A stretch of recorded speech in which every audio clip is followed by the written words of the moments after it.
Any question from the last topic? No? No, ma'am. Okay. And then I'm going to start the next topic. That is, we were discussing about sampling, random sampling and non-random sampling. Random sampling and non-random sampling. Random sampling means lottery method, where nobody knows who will be selected and who will be rejected in the survey. Okay?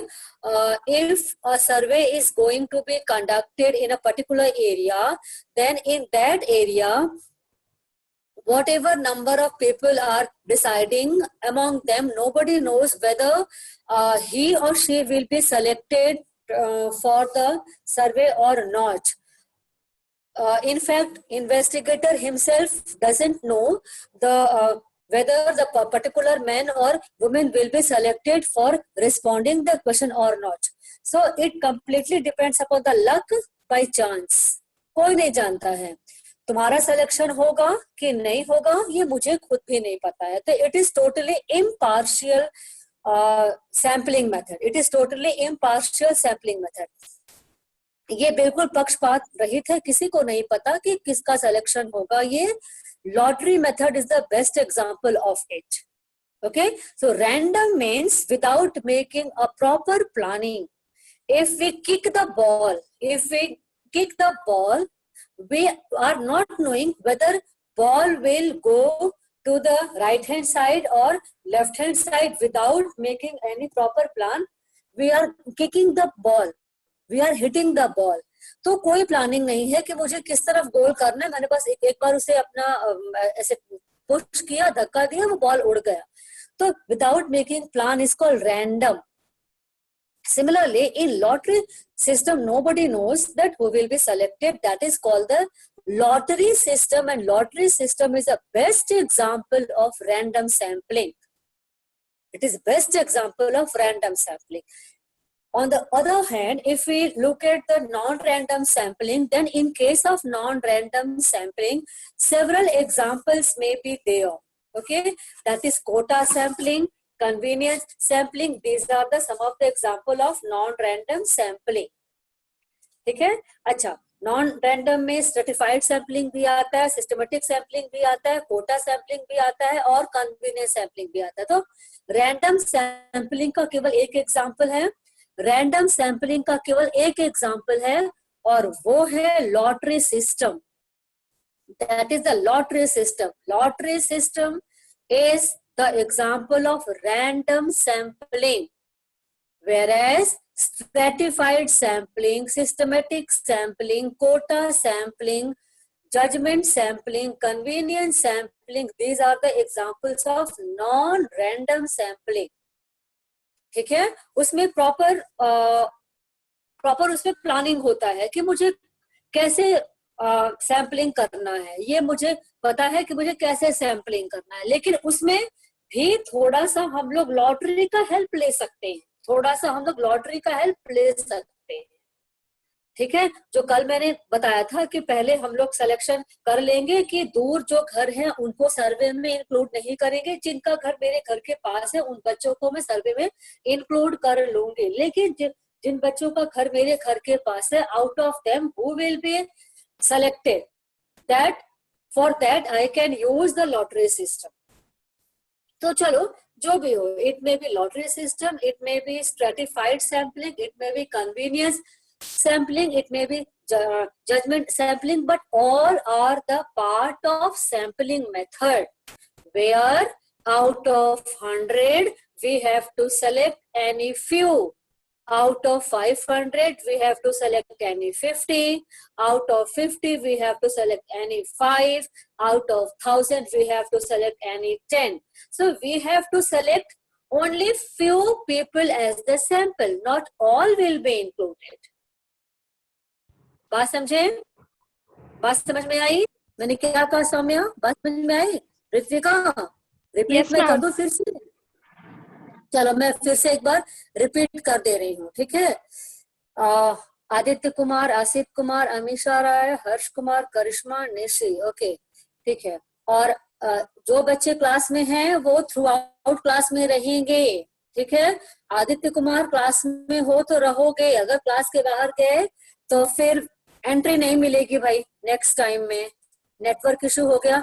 दूसरी बात है, लेकिन कुछ बच्चे बदमाशी से भी 2 minute पहले छोड़ के निकल जाते हैं, इसलिए क्लास में रहो, सिंसियरली और केयरफुली बात को सुनो।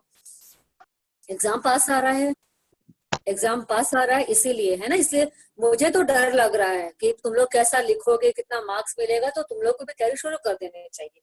चलो अब हम लोग शुरू करते हैं सैम्पलिंग के बारे में। पहले ध्यान से सुन लो।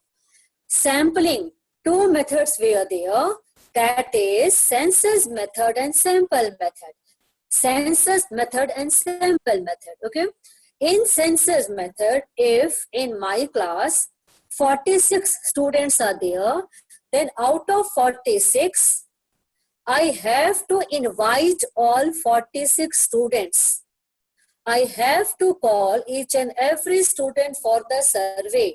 If I want to know about any particular topic, suppose I want to know whether you all are interested in playing football or not, okay.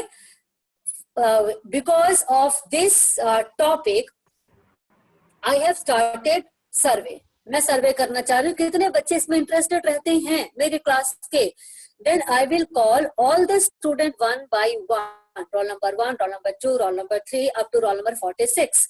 In this way, I have included all 40 students, where I ask question from each and every student whether they are interested in playing football or not.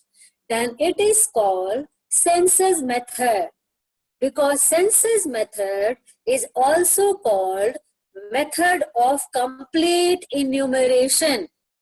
Census method is also called method of complete enumeration. Complete, all, total. तो जहां पर मैं सारे बच्चों को बुला करके पूछती हूँ कि तुम बताओ फुटबॉल खेलने में इंटरेस्टेड हो कि नहीं हो, प्लेग्राउंड में चलना है कि नहीं चलना है, स्कूल का इमेजिन करो, वो जो हम लोग का प्लेग्राउंड है स्टेज के सामने, वहां पर खेलने चलना है कि नहीं चलना है, या लाइब्रेरी चलना है कि नहीं चलना है, तो मैं ये सबसे पूछती हूँ। Then it is called a census method. It is called a census method. Whereas if I don't have much time to ask question from all 46 students, then I will ask question only from 4 students. Only from 4 students. ठीक है, जैसे मैंने आदित्य कुमार से पूछ लिया, उत्कर्ष से पूछ लिया, फिर मैंने हर्ष से पूछ लिया, फिर मैंने सौम्या से पूछ लिया, तो मैंने 4 बच्चों से पूछ लिया। इन 4 में से 3 बच्चों ने कहा कि मैम चलिए हम लोग लाइब्रेरी जाने के इंटरेस्टेड हैं, लाइब्रेरी जाने के लिए इंटरेस्टेड है। तो out of 4, 3 students have given their consent to go to the library. Then on the basis of the answers given by 3 students in favor of the library, in favor of going to the library, rest of the 42 students from whom I haven't asked the question, from whom I haven't asked the question.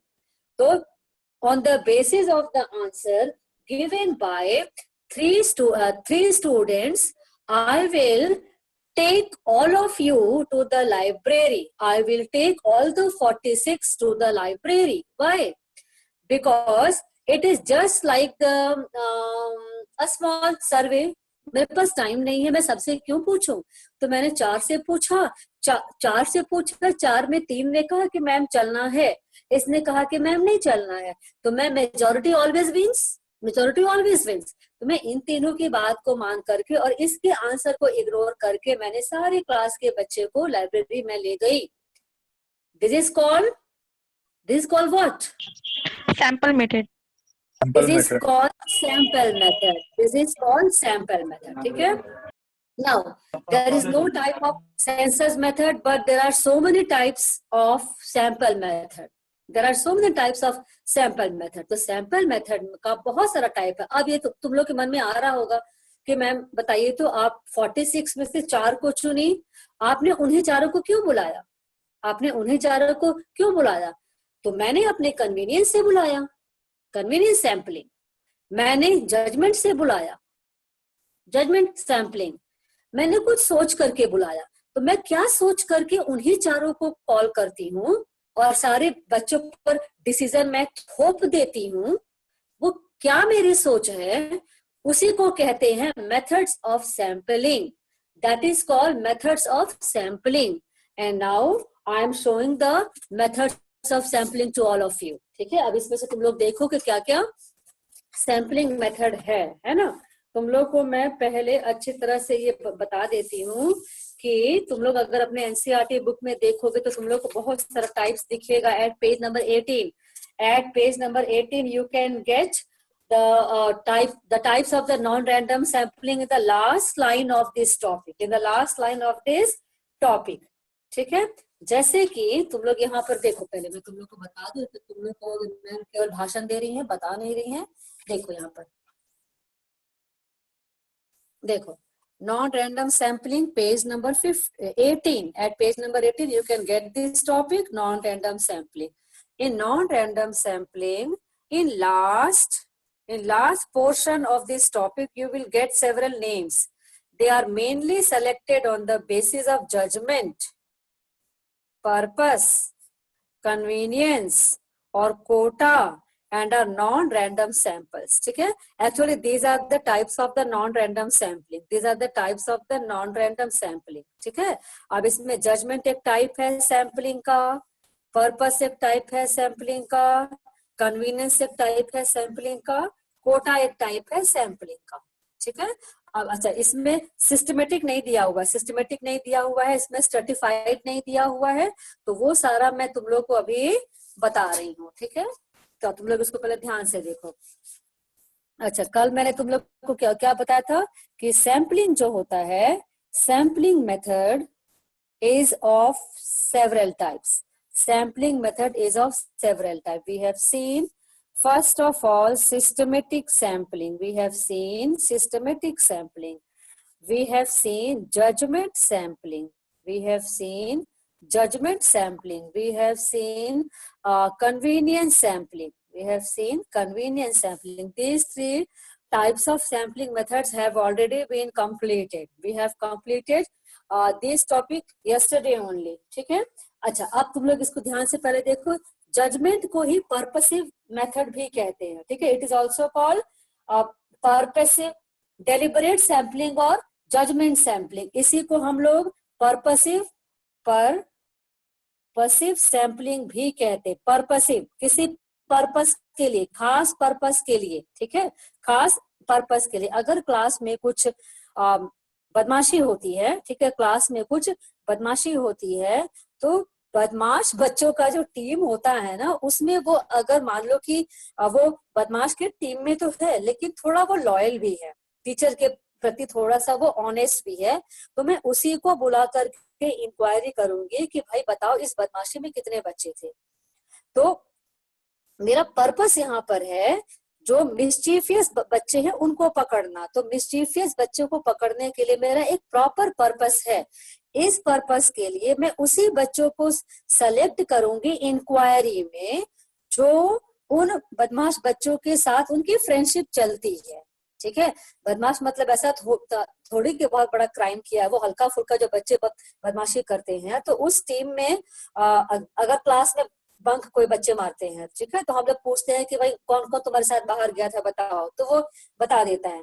तो इसमें जो बहुत शांत बच्चा होगा वो बताएगा ही नहीं, वो बोलेगा ही नहीं। ठीक है, तो किसी खास पर्पस के लिए जब हम लोग सर्वे करते हैं या हम लोग कुछ इंक्वायरी करते हैं, inquiry, if we are conducting an investigation, then we will apply judgment sampling, which is also called purposive sampling. It is also called purposive sampling that I have completed yesterday. In case of convenience, investigator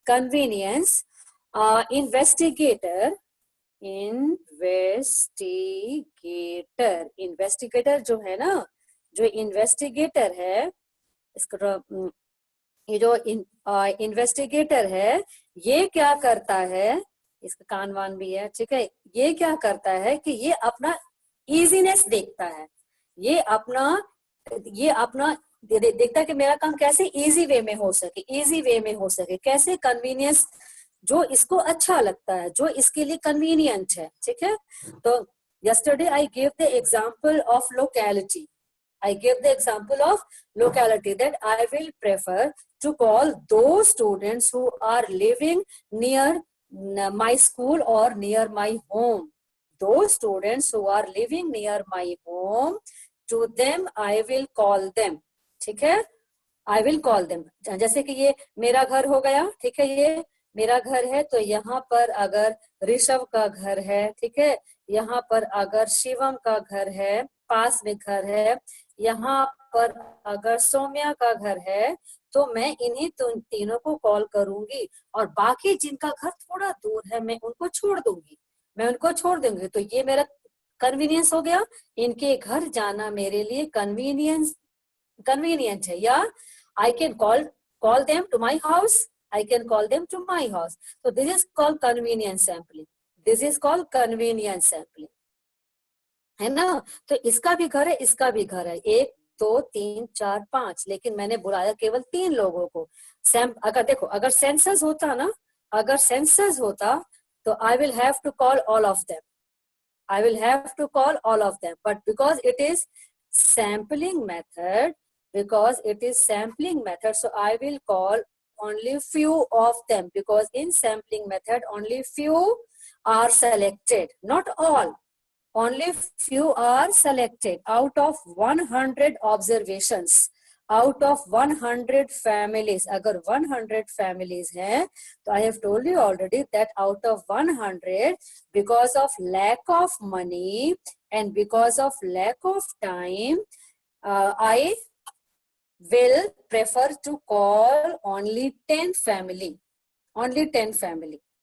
ठीक है, अब 10 family को कैसे कैसे मैं चुनूंगी, 10 में से किसको किसको चुनना होगा, तो चाहे तो सिस्टमेटिक वे में, चाहे तो जजमेंट से, चाहे तो कन्वीनियंस से, मैं लॉटरी सिस्टम से मैं किसी को भी बुला सकती हूँ, ठीक है। अच्छा, अब क्या है, लॉटरी से या विदाउट लॉटरी, लॉटरी से या विदाउट लॉटरी, ये तो मुझे पूरा टॉपिक पढ़ लोगे ना, तब तुम लोग को क्लियर होगा कि हाँ मुझे लॉटरी सिस्टम से कब बुलाना है, कब लॉटरी सिस्टम के अलावा बुलाना है, बिना उसके बुलाना है, ठीक है। अब देखो यहाँ पर अब मुझे बताना है कोटा सैम्पलिंग, मुझे बताना है कोटा सैम्पलिंग, ठीक है। Now beside these 3 sampling methods, systematic sampling, judgment sampling, convenience sampling, 2 more types of sampling methods are there, that is quota sampling and stratified sampling. Stratified sampling 1 2 3 4 5. So I am discussing 5 types of sampling method, ठीक है। अब इसमें क्या हुआ, कोटा में क्या हुआ, कोटा का मतलब होता है कि पर्टिकुलर लिमिट बांध देना, पर्टिकुलर लिमिट बांध देना, ठीक है, कि मुझे इतना ही, जैसे कि कोटा है कि भाई अगर मुझे प्लेट में दे दिया गया बहुत सारा रोटी, 1 2 3 4, तो 4 रोटी दे दिया गया और एक कटोरी में दाल दे दिया गया, ठीक है, दाल दे दिया गया, तो मेरा कोटा फिक्स है, मेरा कोटा फिक्स है क्या, out of 4 I will not eat all of them, my quota is fixed, that is my limit is fixed, मेरा जो अमाउंट है, amount is limited, amount is fixed और limited, that is I eat only 3 chapatis, I eat only 3 chapatis, मैं केवल 3 चपाती खाऊंगी, तो Kota is fix only 3, ठीक है। तो ये कोटा का मतलब है लिमिट बांध देना, उसका पर्टिकुलर अमाउंट फिक्स कर देना, that is called quota, that is called quota. Now in survey how can we apply this quota sampling, in quota sampling, जैसे मान लो कि मुझे पूरे पटना का सर्वे करना है, मुझे पूरे पटना का सर्वे करना, ठीक है। 2019 में फ्लड आया था बहुत ज्यादा। 2019 में फ्लड आया था ना, तुम लोगों ने देखा भी होगा, बहुत से लोगों के Yes, घर में ma'am. पानी भी चला Yes, गया ma'am. होगा, है ना। Yes, बहुत से ma'am. लोगों के घर में पानी Yes, भी ma'am. चला गया था। तो हम लोग को क्या करना है कि पटना में कहाँ कहाँ फ्लड आया था, ये हम लोग को सर्वे करना है। We have to conduct a survey. Is it possible for us to see all the area of Patna, to observe all the area of Patna? No, ma'am.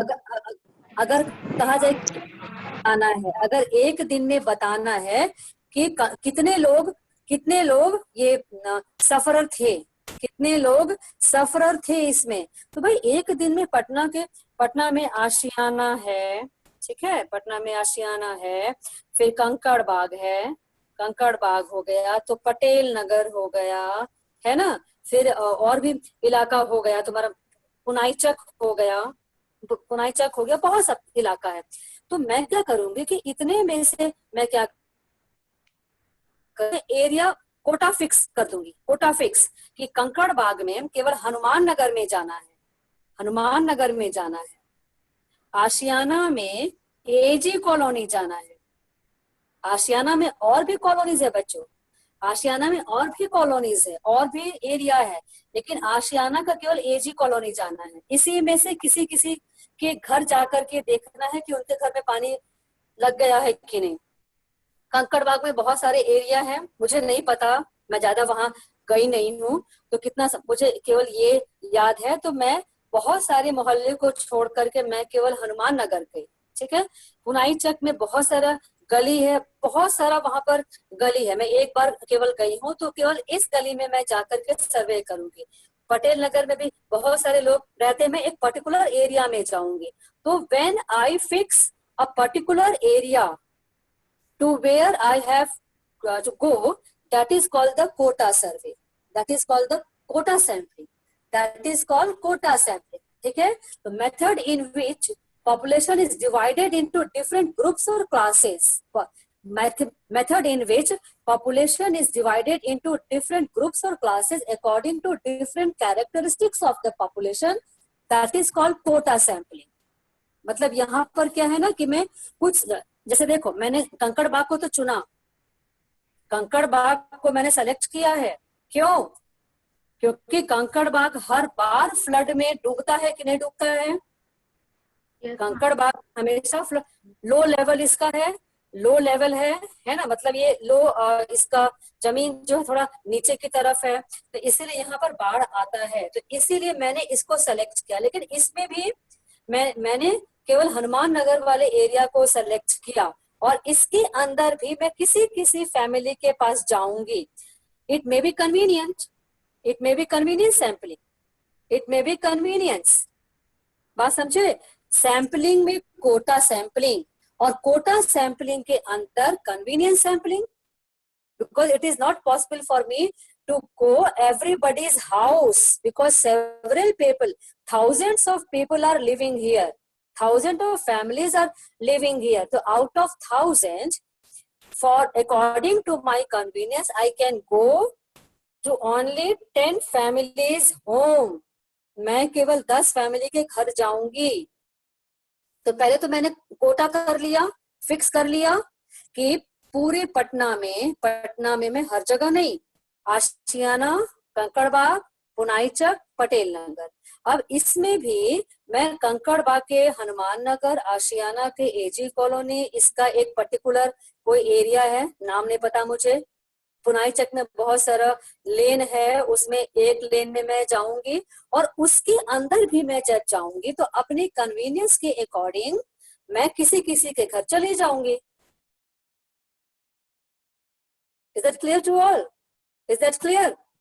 Yes, ma'am. Yes, ma'am. Yes, ma'am. ठीक है, तो देखो बच्चों, तुम बात सुनो, देखो लोगों में एक बात बताती हूँ, तुम्हें पहले यहाँ पर देखो सुनो,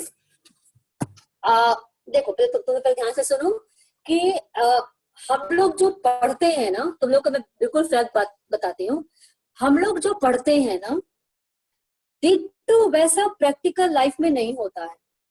एक बार ध्यान से सुनो, जितना हम लोग अभी ये पढ़ रहे हैं ना, जितना इतना हम लोग ये अभी पूरा पढ़ रहे हैं ना, ये सारा प्रैक्टिकल लाइफ में as it is we do not apply it. होता क्या है in practical life, when we go to the real ground for conducting a survey, we can apply the mixture of sampling. Quota sampling मैं कर रही हूँ, लेकिन कोटा में मैंने कन्वीनियंस डाल दिया. ठीक है, कन्वीनियंस मैंने डाल दिया. कन्वीनियंस में मैंने, जब मैं कन्वीनियंस सैम्पलिंग कर रही थी तो कन्वीनियंस में मैंने क्या किया, लॉटरी सिस्टम लगा दिया. ठीक है, तो सर्वे का बहुत सारा टाइप्स होता है. उस सर्वे के अंदर, मेथड ऑफ सैम्पलिंग के अंदर अपनी कन्वीनियंस के अकॉर्डिंग उसके बाद में कोई भी स्टेप ले सकती हूँ. बात समझ में आई? क्लियर हुआ कि नहीं? हाँ देखो, मैं तुम लोग को, हाँ ठीक है, मैं तुम लोग को एक बहुत अच्छा एग्जाम, हाँ यस, मैं तुम लोग को एक बहुत अच्छा एग्जाम्पल देती हूँ. ठीक, वो एग्जाम्पल क्या है ना कि देखो 23 स्टूडेंट हो गए. देखो सुनो, मैं तुम लोग को एक एग्जाम्पल देती हूँ. In every exam we usually tell the student to make the concept very clear so that you can get the good marks in your examination. It is a fact. Her exam में हम लोग कहते हैं कि देखो सुनो, concept को समझ लो, अच्छे मार्क्स आएंगे. लेकिन पता है ये हम लोग बोल तो देते हैं, लेकिन इसके साथ साथ क्या होता है, मैं ये भी कहती हूँ कि only grasping the concept, only understanding the concept is not sufficient in class 10th and 12th. Beside understanding the concept, you all must know how to write the answer, how much to write the answer. Plus, you should also know to learn the answer. रट्टाफिकेशन भी काम आता है. बात समझे? रट्टाफिकेशन मतलब रटना भी बहुत जरूरी है, क्योंकि तुम समझ गए. ठीक है, अब एग्जाम आया, क्वेश्चन पेपर मिला, तुम लिखने लगे, तुम बहुत समझदार हो, तुम बहुत समझ गए. अब आदित्य कुमार ही है, बहुत समझ गया, मान लो बहुत समझदार है, लिखने लगा और उसको बहुत अच्छे से टॉपिक आता है. सपोज आदित्य कुमार को बहुत अच्छे से टॉपिक आता है, वो लिखने लगा. ठीक है, लिखने लगा, ऐसे करके लिखने लगा, धा लिखा जा रहा है. भाई उसको यही नहीं पता चला कि टाइम कितना हुआ, यही पता नहीं है कि क्वेश्चन पूछा जा रहा 3 मार्क्स के लिए और वो लिख दिया 8 नंबर के लिए. तो हुआ क्या ना कि जो रियल क्वेश्चन लिखना था तो उसके लिए टाइम इसको मिला ही नहीं, तो can Aditya Kumar get good marks? नहीं, उसे अच्छे मार्क्स नहीं मिलेंगे, क्योंकि उसने टाइम मैनेजमेंट इग्नोर किया, उसने मार्क्स इग्नोर किया, उसने केवल कॉन्सेप्ट को समझा और खूब अच्छे से समझा और खूब लिख दिया. तो ये प्रैक्टिकल नहीं है. In the same way, if you adopt a particular method of sampling to conduct your survey in a very smooth manner, you can bring another sampling method also. ठीक है, so that you can get the good result. ठीक है, तो इसीलिए मैं तुम लोग को ये मेथड तो समझा रही हूँ, लेकिन on the basis or on the demand of the situation, you can change the style of sampling. It depends upon you. बात समझ में आई ऋषभ? शिवम, बात समझ में आई कि नहीं? Yes ma'am. तो ठीक है. अब मैं तुम लोग को बता रही हूँ सिस्टमेटिक सैम्पलिंग. ठीक है, मैं तुम लोग को बता देती हूँ सिस्टमेटिक सैम्पलिंग. देखो, स्ट्रेटिफाइड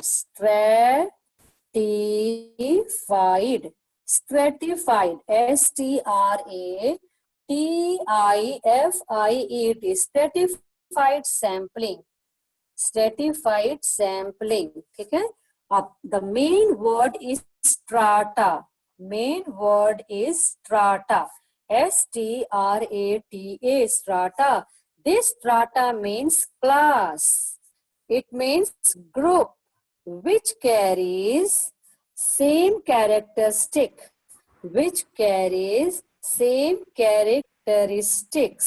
ठीक है, मतलब people who are living in a particular strata or in a particular class, they are possessing same opinion, same ideas about any issues. जैसे कि क्लास 11D में अगर मान लो 46 स्टूडेंट्स है, मानोगे क्यों, है ही 46 स्टूडेंट्स है, तो all 46 students are in the favor of globalization process that is taking place in India. You all are in the favor of globalization. It means you all are belonging to the same strata, same class. Class doesn't mean class and section. Class doesn't mean class 1A, 2C, 5B, 11D. No. Class mean same group, same team. ठीक है, तुम इसको team कह सकते हो. तो team का मतलब स्कूल वाला क्लास नहीं है बच्चों. टीम का मतलब हो कि तुम ये क्लास का मतलब ग्रुप हो गया. तो all 46 students are having the same opinion on the globalization. So this is called strata. Strata का मतलब एक ऐसा क्लास, एक ऐसा टीम, एक ऐसा ग्रुप जहां पर कि सारे लोगों का सेम ओपिनियन है. ठीक है, सेम फीचर है. ठीक है, और इसी बेसिस पर उनको स्ट्राटा में बांट दिया जाता है. इसी बेसिस पर उनको स्ट्राटा में बांट दिया जाता है. ठीक है, जैसे जैसे जैसे जैसे मान लो कि ये पता नहीं, अब हमको तो ठीक से नहीं आता है. ये मान लो कि इंडिया हो गया. ठीक है, अब I am not the geography teacher, I can not draw the diagram. ऐसे करके मान लो ये हम लोग का पूरा ये हो गया. ठीक है, काम चलाऊ बन गया. ठीक है, ये पूरे हो गए नॉर्थ इंडियन. यहाँ जो पूरा जो इलाका है ये पूरे हो गए नॉर्थ इंडियन. ये पूरे नॉर्थ इंडियन है ना, north Indian. This people are called south Indian. ये देखो महाराष्ट्र में नॉर्थ में ही हम लोग, चलो इसको लेकर के करते हैं.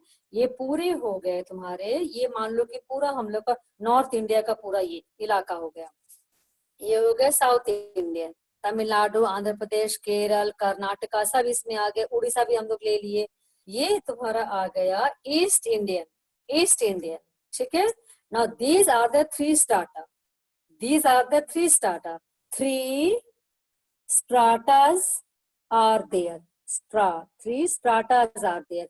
अब सुनो, नॉर्थ इंडियन का लैंग्वेज जो है, नॉर्थ इंडियन का लैंग्वेज हिंदी है. ठीक है, लैंग्वेज ये मैंने लिखा है शॉर्ट में. और जो नॉर्थ इंडियन का है ना, साउथ इंडियन में से बहुत सारा वेराइटी है. कोई मलयाली बोलता है ना, मलयालम बोलता है, मलयालम बोलता है. ठीक है, जो भी हो, मलयालम है ना. कुछ लोग वहां पे कन्नड़ बोलते हैं, कन्नड़ है. तो कुछ तेलुगु बोलते हैं, तेलुगु है ना. कुछ तमिल बोलते हैं. तो साउथ इंडियन जो है इनका क्या कहते हैं, कल्चर, इनका कल्चर, इनका ड्रेस क्या कहें इसको, आउटफिट, क्लोथिंग जो होता है, ड्रेस जो होता है वो उनका एक तरह का, कल्चर एक तरह का, और ड्रेस इनका लगभग एक तरह का होता है. नॉर्थ इंडियन का लैंग्वेज एक तरह का होता है, कल्चर एक तरह का होता है, ड्रेस एक तरह का होता है. फीमेल साड़ी पहनती हैं, यहाँ पे फीमेल लहंगा पर पहनती हैं. यहाँ पर जो है, जो ईस्ट इंडिया है, यहाँ के लोगों का लैंग्वेज अलग है, उनका कल्चर अलग है. तो there are the three stratas and they are thinking, their opinion, their culture are totally different. They are thinking, their opinion, their culture are totally different from one another. कोई भी किसी भी टॉपिक पर सर्वे करना होगा ना, किसी भी टॉपिक पर तुमको जब सर्वे करना होगा तो इनका व्यू बिल्कुल अलग होगा. नॉर्थ इंडियन जो है वो इंडियन मूवी नहीं देखते हैं, वो अपना क्या कहते हैं, नॉर्थ इंडिया का न्यूज में बहुत ज्यादा वो इंटरेस्टेड नहीं होते हैं. ठीक इसी तरह से साउथ इंडियन का चैनल हम लोग नहीं देखते हैं, साउथ इंडिया का मूवी हम लोग लैंग्वेज के कारण नहीं देखते हैं. ईस्ट इंडियन का लुक भी बिल्कुल डिफरेंट होता है, वहां का मूवी भी जो होता है वो हम लोग नहीं देखते हैं, ये हम लोग का मूवी नहीं देखते. मतलब ये बहुत तरह का डिफरेंस है. तो जब सर्वे करना होगा ना, तो the investigator must segregate all these people. इनको सबको अलग कर देना चाहिए। क्यों? क्योंकि इनका व्यूज बिल्कुल अलग है, इनका क्लास बिल्कुल अलग है, इनका ग्रुप बिल्कुल अलग है। ठीक है, तो इसका मतलब है जब भी सर्वे करने जाओगे तो सबका ओपिनियन, सबका थिंकिंग, सबका लैंग्वेज, सबका कल्चर, क्योंकि एक दूसरे से बिल्कुल अलग है, इसीलिए इनको अलग अलग स्ट्राटा में बांट करके फिर सर्वे करोगे। तो मैंने साउथ इंडिया मैं जब गई तो मैंने यहाँ पर केवल 100 लोगों से सर्वे किया, 100 लोगों से मैंने बात किया। नॉर्थ इंडिया में मैंने 200 लोगों से बात किया, यहाँ पर मैंने 50 लोगों से बात किया। तो this is called stratified sampling, this is called stratified sampling. Okay, बिल्कुल क्लियर है? ये डिफरेंस है इन तीनों में, सब में समझ में आया कि नहीं? डिफरेंस है? Yes, ma'am. बिल्कुल क्लियर? हाँ Yes, ma'am. ठीक है, तो हाँ बिल्कुल क्लियर है, तब तो अच्छी बात है। तो अब बताओ, एनी क्वेश्चन? Any question? कुछ पूछना है तो पहले तुम लोग बोलो, तो क्या पूछना है बोलो। Because children, this chapter is complete, this chapter is completed because sampling error is deleted from the topic, sampling error is deleted from the topic. So we have completed second chapter today. From tomorrow I will start third chapter of statistics. ठीक है, third chapter of statistics. From this chapter we have to see the diagram. नहीं, diagram तुम्हारा यहाँ diagram इसमें नहीं दिया हुआ है, लेकिन फोर्थ चैप्टर से डायग्राम है, चैप्टर 4 से डायग्राम है। तो थर्ड चैप्टर में तुम लोग रफ लेकर के बैठना, मैं जो बोलूंगी लिखते जाना, है ना? ठीक है,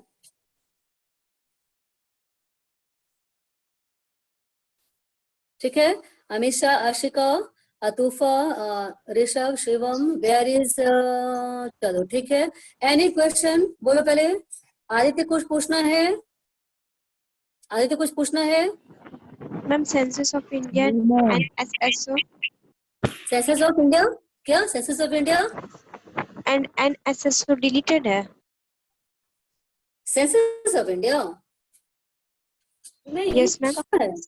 Census of India, it is given in the book. No, Census of India is not given in the book. कहाँ दिया हुआ है क्या? Yes, Census ma'am, of India है। कहाँ दिया?